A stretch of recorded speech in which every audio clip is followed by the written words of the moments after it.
একটাও কথা বলবে না তুমি। তুমি এ বাড়ির কেউ না, তোমাকে আমি এ বাড়ির বউ বলে মানি নে।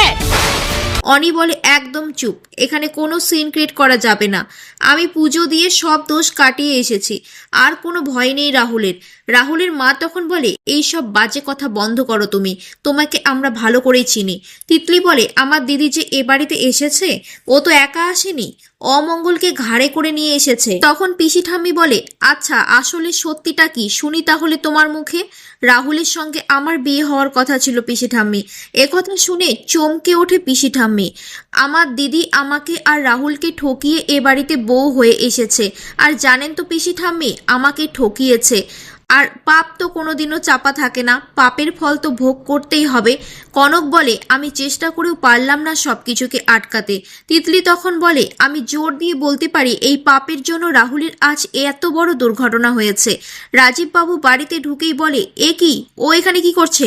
তিতলি তখন বলে, কি অবস্থা দেখতে পাচ্ছেন পিসি ঠাম্মি, রাহুলের এই অবস্থার জন্য একমাত্র দায়ী আমার দিদি। কিন্তু